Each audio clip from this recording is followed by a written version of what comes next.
Hola a todos, estoy aquí con un nuevo video de tecnología militar. En el video de hoy decidí seguir vuestras peticiones. Como después del video del F-15 me pedíais constantemente un video del F-14 o del F-18, hoy haré el video del F-18 Hornet. El video del F-14 tiene algo más de tiempo, por eso decidí dedicar el video de hoy al F-18 Hornet y en etapas posteriores a la versión Super Hornet. Hoy os hablaré de los cazas F-18 Hornet y Super Hornet. Os contaré sus procesos de desarrollo e historia. No olvides darle like al video, suscribirte al canal y dejar un comentario. Porque el F-18 es realmente uno de los aviones con el proceso de desarrollo más turbulento de la historia de la aviación. Este avión se ha encontrado constantemente en un callejón sin salida. Ha salido de él de alguna manera, justo cuando parecía que todo había terminado, ha renacido de sus cenizas y lo ha hecho repetidas veces. Tiene una historia realmente muy interesante, ya lo veréis.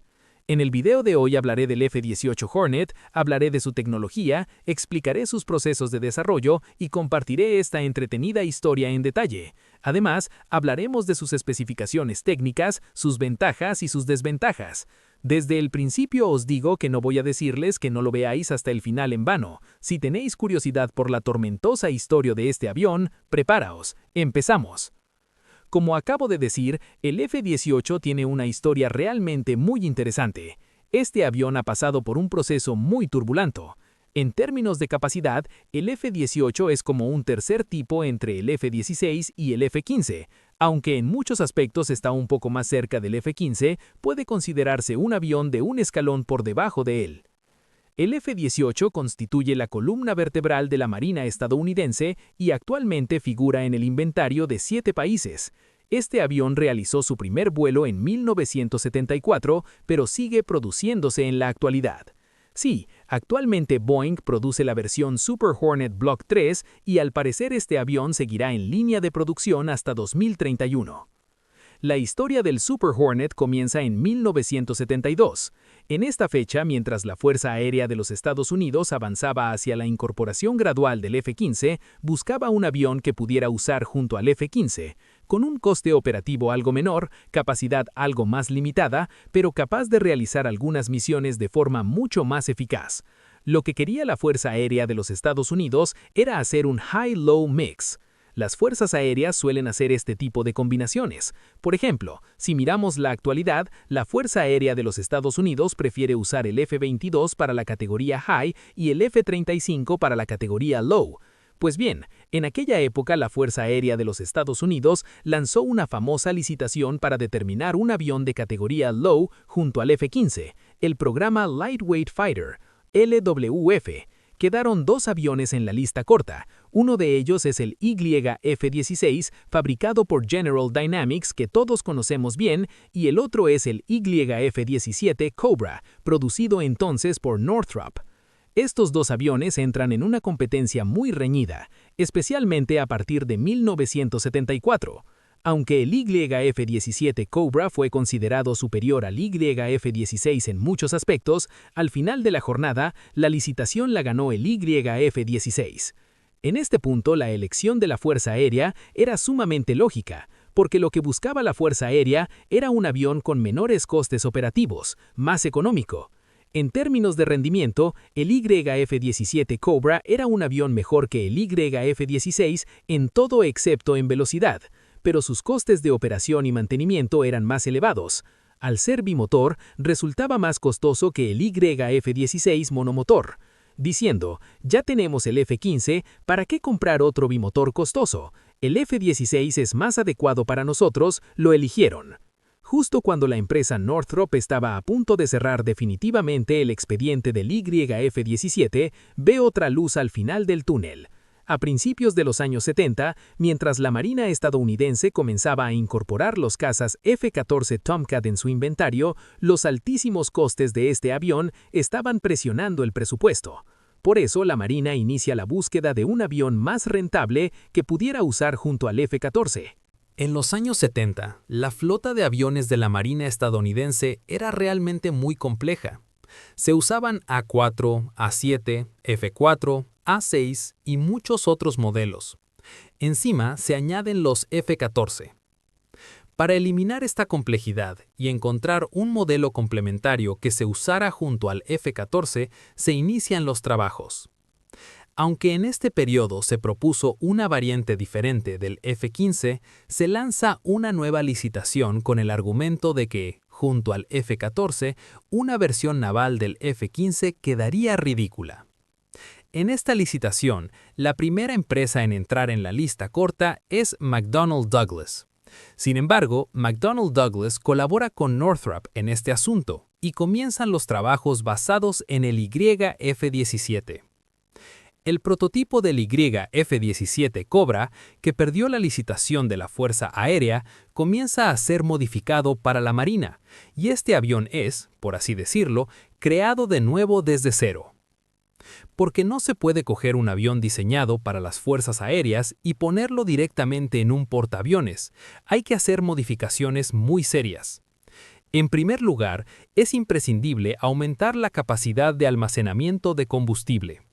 Además, el tren de aterrizaje también debe cambiarse radicalmente, porque este avión no va a despegar y aterrizar cómodamente en pistas de 1500 metros, sino que tiene que despegar y aterrizar a velocidades muy altas con recorridos de pista muy cortos. Esto requiere un tren de aterrizaje mucho más robusto y resistente en comparación con los aviones de las fuerzas aéreas. Por eso surgieron diferencias muy importantes entre el primer prototipo YF-17 y la versión preparada para volar en 1978 para la Marina. Desde fuera puede parecer que no hay una gran diferencia, pero en el interior habían cambiado tantas cosas que el avión se había convertido en un avión completamente diferente. Esta versión realizó su primer vuelo en 1978. Sin embargo, las cosas no fueron muy bien. Los prototipos desarrollados conjuntamente por Northrop y McDonnell Douglas se encontraron con problemas muy graves durante las pruebas de la Marina. El problema más grave era la velocidad de aproximación del avión. El avión se acercaba a la pista del portaaviones a una velocidad muy elevada. En esta situación, la rotura del sistema de frenado con cables y gancho podía provocar accidentes mortales. Por este y muchos otros motivos, se redujo la potencia del motor y el peso del avión tuvo que aumentarse considerablemente. Tras todos estos ajustes, el avión finalmente alcanzó las características deseadas y a partir de 1983, las versiones F-18A y B comenzaron a entrar en servicio. La diferencia entre las versiones A y B es el número de pilotos. La versión A es monoplaza, la versión B es biplaza.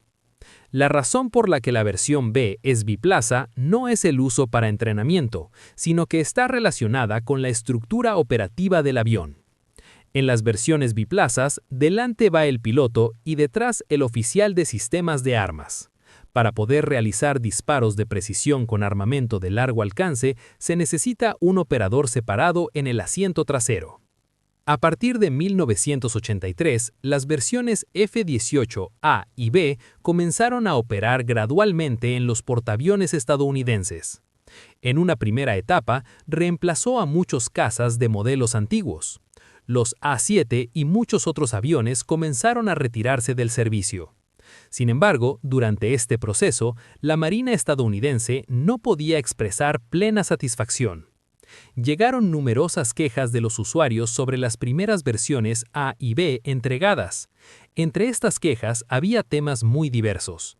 Los problemas relacionados con la resistencia del fuselaje, las grietas que aparecían prematuramente en algunos puntos, la insatisfacción con la velocidad y radio de combate del avión encabezaban la lista.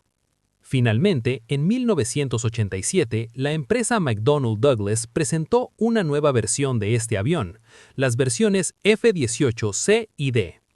El fuselaje reforzado, motores más potentes y estables, porque también había quejas sobre la fiabilidad y estabilidad de los motores F-404 usados en las versiones A y B, y muchas mejoras en la infraestructura electrónica llegaron con esta versión.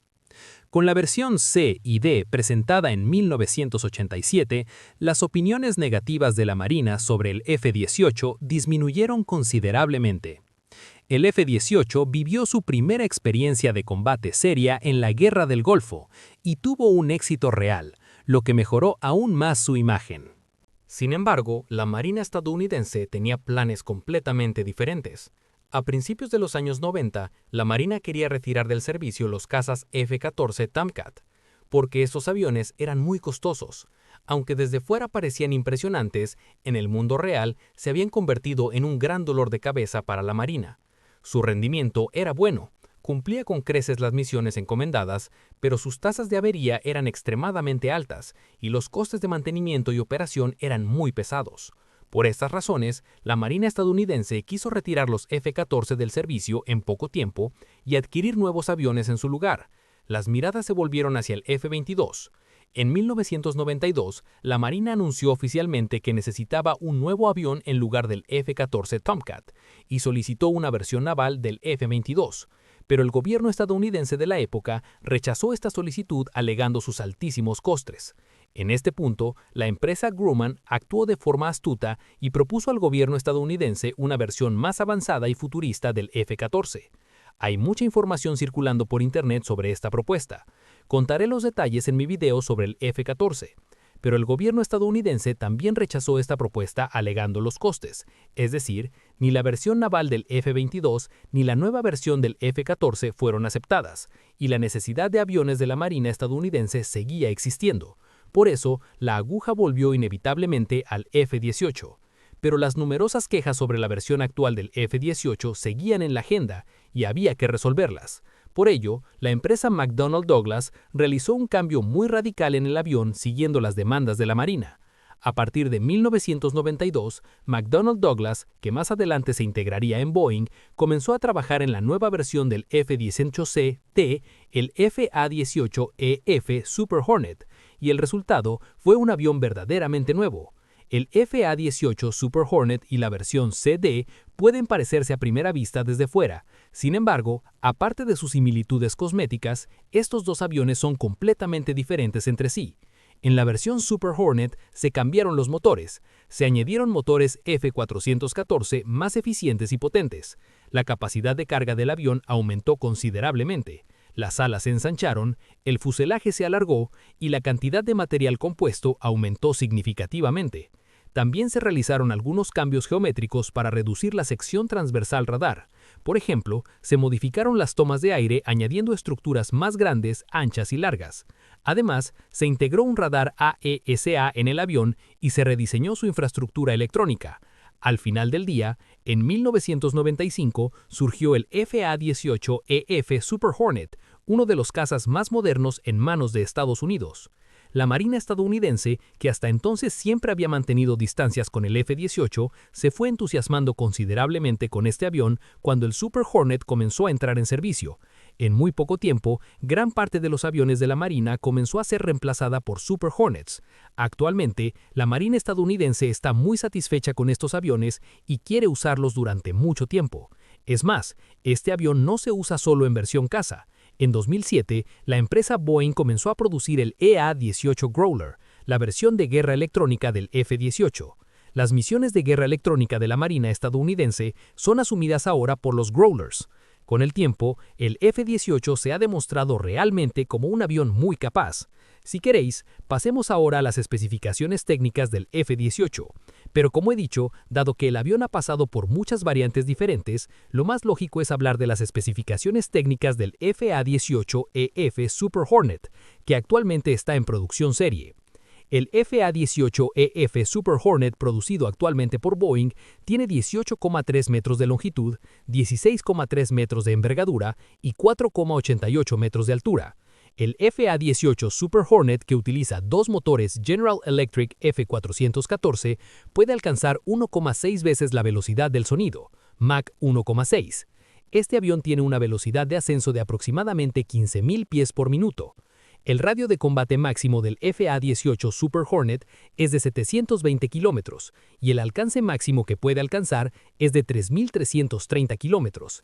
Este avión cuenta con un total de 12 puntos de armamentos. En estos puntos se puede cargar toda la munición aire-aire y aire-superficie utilizada por el ejército estadounidense. Además, los armamentos especiales que usa la Marina, misiles como el Harpoon, el HARM y más, pueden ser utilizados con el F-18.